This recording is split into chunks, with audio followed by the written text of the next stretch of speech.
आप सभी का इस वीडियो में स्वागत है। आज हम कक्षा 8 परिमेय संख्या अभ्यास 1 ऐप के सवाल हल करेंगे। सवाल हल करने से पहले हम कुछ परगुणों के बारे में विचार करते हैं। पहला परगुण है शून्य के परगुण। इसमें भी पहला है योग का तत्समक अवयव। हम जानते हैं बच्चों, अगर हम किसी पूर्णांक में शून्य को जोड़ते हैं तो हमें वही पूर्णांक प्राप्त होता है। हमने पढ़ा था कक्षा में। इसी प्रकार से यदि हम किसी परिमेय संख्या में शून्य को जोड़ते हैं, जैसे -2/3 है, इसमें हम शून्य को जोड़ते हैं, वही परिमेय संख्या प्राप्त होती है। कैसे? चलिए इसको हल करके देखते हैं एक बार। -2/3 शून्य को हम परिमेय संख्या के रूप में लिख सकते हैं। शून्य के बटे हम यहाँ पे 1 लिख सकते हैं, हमने लिख दिया। तो इसके बाद हम क्या करते हैं, 1 और 3 का लैसे कितना आता है, 3।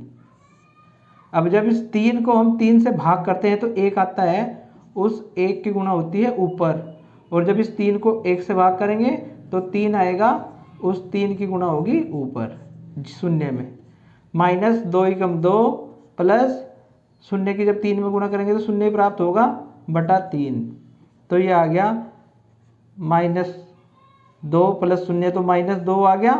पूर्णांकों का योग हमने पढ़ रखा है, बटा 3। तो हमें वही संख्या प्राप्त होती है। तो इससे निष्कर्ष निकलता है कि कोई परिमेय संख्या है p/q, उसमें हम शून्य जोड़ते हैं तो भी हमें p/q प्राप्त होता है। या हम शून्य में वो परिमेय संख्या जोड़ें तब भी हमें वही परिमेय संख्या प्राप्त होती है। तो बच्चों, जो शून्य है उसको हम योग का तत्समक अवयव कहते हैं। अब दूसरा परगुण हम देखते हैं, किसी परिमेय संख्या का शून्य से गुणा। हमने पूर्णांकों में शून्य की गुणा की है। जैसे हमारे पास कोई पूर्णांक है -4 और इसकी शून्य में हम गुणा करते हैं तो हमें क्या प्राप्त होता है, शून्य। आप सभी जानते हैं। ऐसे ही अगर हमारे पास कोई परिमेय संख्या है, जैसे मान लिया हमने -6/5 है और उसकी हम शून्य से गुणा करते हैं, देखते हैं हमें क्या मिलता है। तो इस शून्य को हम लिख लेते हैं परिमेय संख्या के रूप में। इसको लिख लिया 0/1। अब परिमेय संख्याओं की गुणा आप जानते ही हो, अंश की गुणा करेंगे अंश में और हर की गुणा हर में। अब जब पूर्णांक की शून्य में गुणा करते हैं तो क्या मिलता है, शून्य मिलता है। और 5 एकम 5, 0/5 क्या हो गया, शून्य।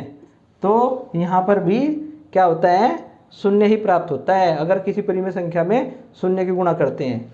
हमारे पास कोई परिमेय संख्या है p/q, उसकी गुणा हमने शून्य से की तो हमें शून्य प्राप्त हुआ। या शून्य में परिमेय संख्या p/q की गुणा करें तब भी हमें शून्य प्राप्त होता है। आइए पूर्णांक 1 पर विचार करते हैं।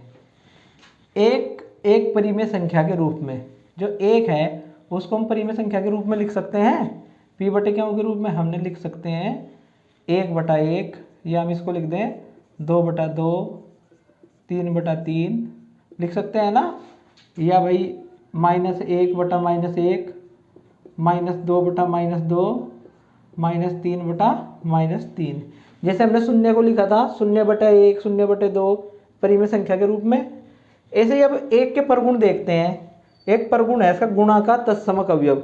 जैसे शून्य को योग का तत्समक अवयव कहते हैं कि किसी परिमेय संख्या में शून्य जोड़ने पर हमें वही परिमेय संख्या मिलती है।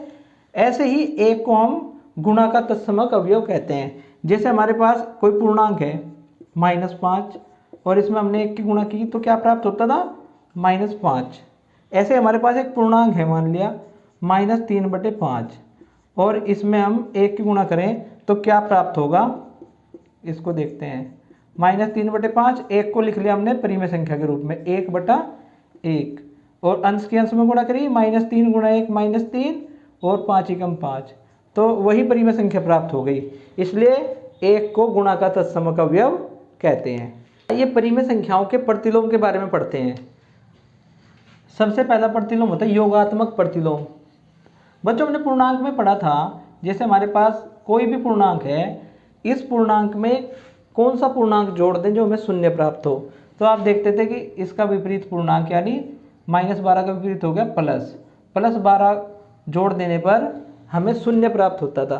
तो -12 का जो योगात्मक प्रतिलोम है वो क्या होता है, +12। ऐसे ही परिमेय संख्याओं पर देखते हैं। परिमेय संख्या है -3/5, अगर मैं इसमें जोड़ देता हूँ 3/5 तो देखते हैं क्या प्राप्त होता है, इसको लिख दिया -3/5 और +3/5।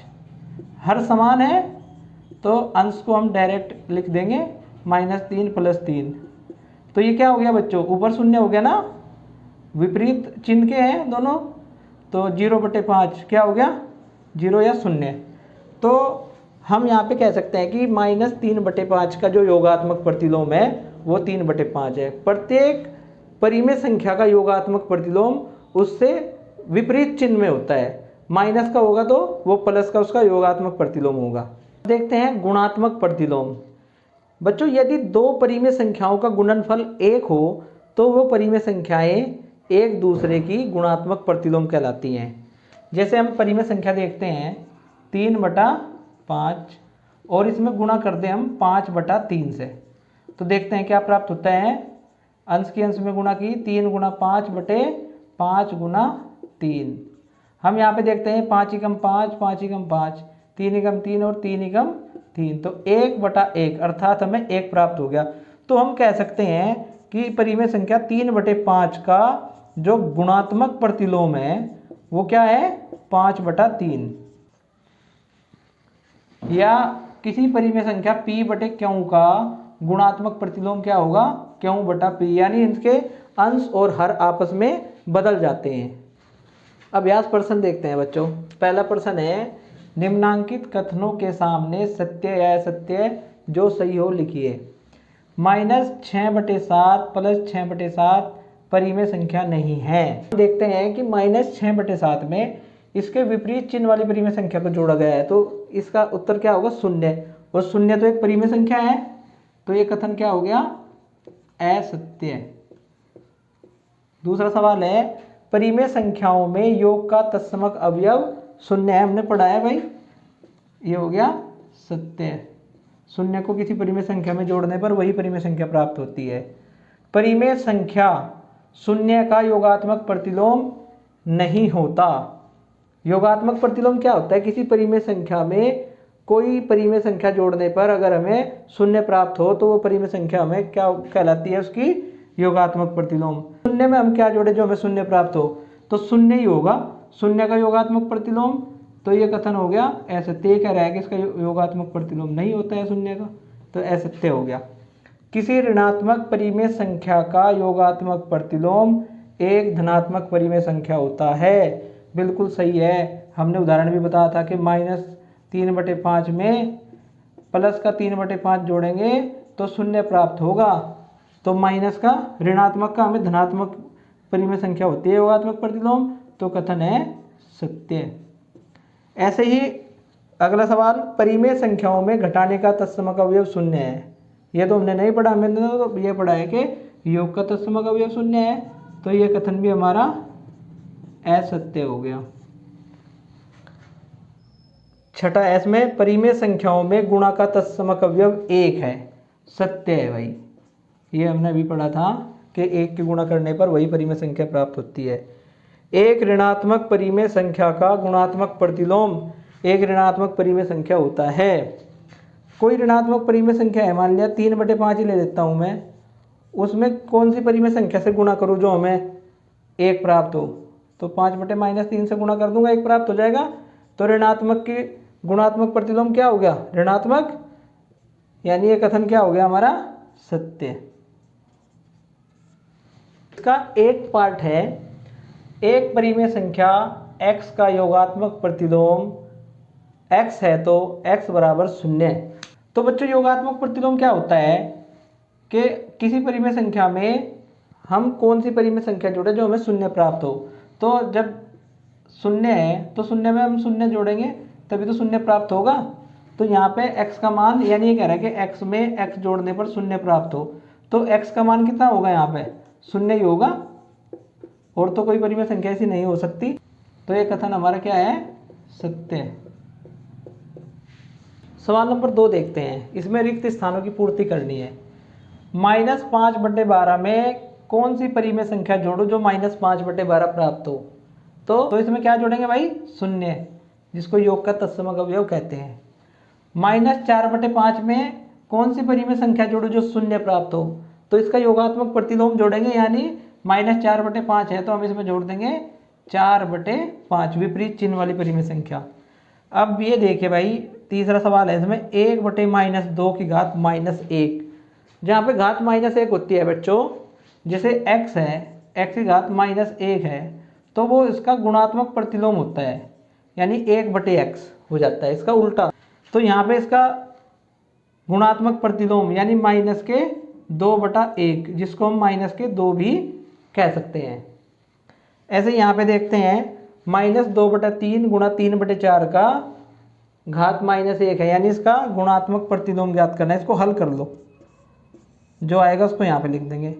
-2/3 गुणा 3/4 की घात -1, तो 2 एकम 2 और 2 दूनी 4, 3 एकम 3, 3 एकम 3, तो क्या आया बच्चों हमारे पास, ये आ गया -1 गुणा 1/1 गुणा 2 की घात -1।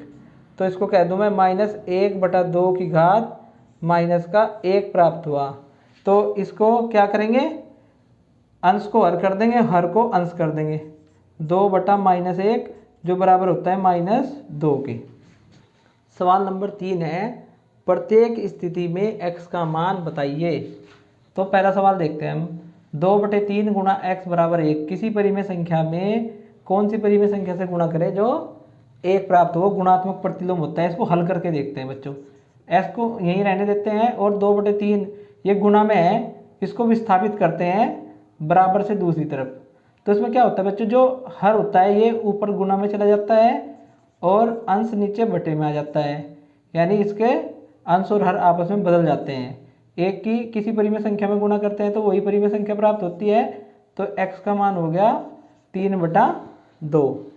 सेकंड पार्ट है, परिमेय संख्या -3/4 में x जोड़ने पर 0 प्राप्त होता है, यानी इसका योगात्मक प्रतिलोम निकालना है।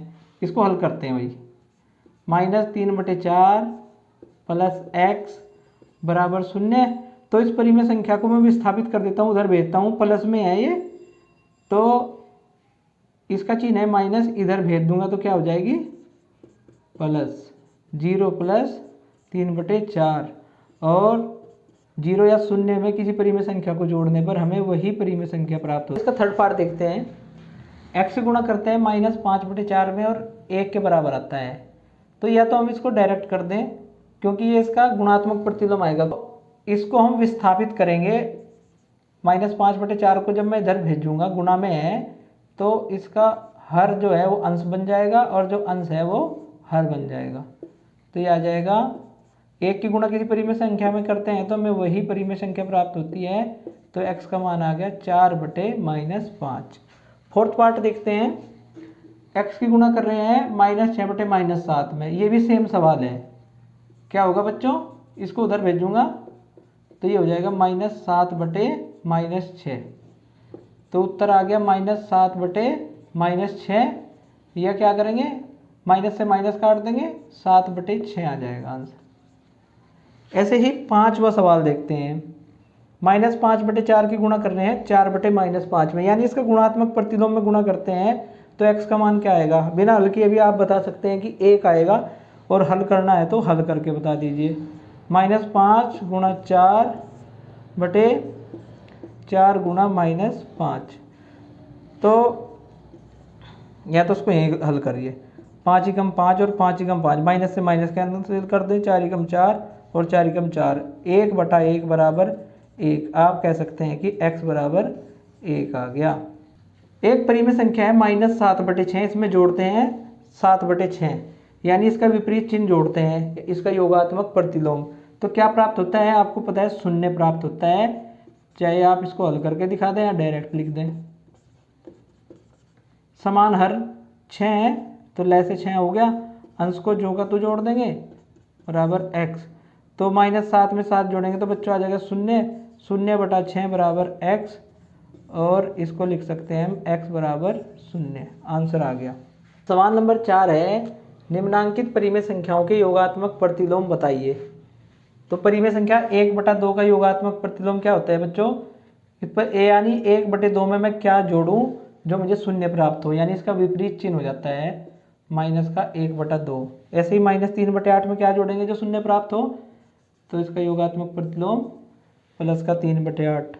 शून्य में क्या जोड़ें जो शून्य ही प्राप्त हो, शून्य। और -4/-7 में क्या जोड़ें जो शून्य प्राप्त हो, तो हम यहाँ पे माइनस से माइनस कैंसिल भी कर सकते हैं। इसमें जोड़ देंगे -4/7, क्योंकि ये प्लस का 4/7 हो जाएगा, यानी इसमें माइनस का 4/7 इसका योगात्मक प्रतिलोम होगा। ठीक। सवाल नंबर 5 है, निम्नांकित परिमेय संख्याओं के गुणात्मक प्रतिलोम बताइए। तो बहुत ही आसान है बच्चों गुणात्मक प्रतिलोम ज्ञात करना। 8/13 में किस परिमेय संख्या से गुणा करूँ कि गुणनफल 1 हो, तो इनके अंश और हर को बदल दीजिए बस, 13/8 हो जाएगा। -6/19 में किस परिमेय संख्या से गुणा करूँगा जो 1 प्राप्त होगा गुणन, तो ये हो जाएगा 19/-6। कुछ भी नहीं करना, केवल अंश और हर को बदलना है। -16/17, -9/1 कब आप कहोगे, यहाँ तो हर है ही नहीं, तो इसका हर 1 है भाई, तो इसको लिख देंगे 1/-9। 17 को ऐसे ही 17 को मैं लिखूंगा 1/17। और इसको कैसे करेंगे, अंश की गुणा कर लीजिए, 2 × 18 और 5 चौक 20, यानी हर है 20 और अंश है 2 × 18। ये इसको हम करते हैं 2 धाम 20 और 2 × 18, तो इसको हम 10/9 लिख देंगे। ठीक है, ये इनके गुणात्मक प्रतिलोम हो गए। इस एक्सरसाइज का लास्ट सवाल है बच्चों, सरल कीजिए। -32 गुणा 5/-14 गुणा -3/20 गुणा 0 गुणा -13/5। वैसे तो इसको हल करने की हमें आवश्यकता भी नहीं है, क्योंकि शून्य की गुणा है, और शून्य की गुणा जब हम किसी परिमेय संख्या में करते हैं तो हमें शून्य ही प्राप्त होता है। लेकिन फिर भी हम हल करके देखते हैं इसको। इसके बटे हम 1 लिख लेते हैं, तो ये हो गया हमारा -32/1 गुणा 5/-14 गुणा, माइनस से माइनस कैंसिल कर दूँ, 3/20 गुणा 0/1 और गुणा -13/5। अंश और अंश की गुणा करते हैं सभी की, गुणा 5 गुणा 3 गुणा 0 गुणा -13 बटे -14, माइनस एक ही माइनस है तो चिन्ह माइनस आ जाएगा, 14 गुणा 20 गुणा 5, 5 एकम 5 और 5 एकम 5। और आप चाहें तो उसको भी काट सकते हैं, यहाँ पे आ जाएगा 16 और यहाँ पे आ जाएगा 10। इस प्रकार से ऊपर जब हम गुणा करते हैं शून्य की परिमेय संख्याओं में तो हमें शून्य प्राप्त होता है, और नीचे प्राप्त हो गया -140। और शून्य के बटे कुछ भी हो तो क्या होता है, शून्य। इस प्रकार से आंसर हमारा आ गया 0। ठीक है, धन्यवाद बच्चों।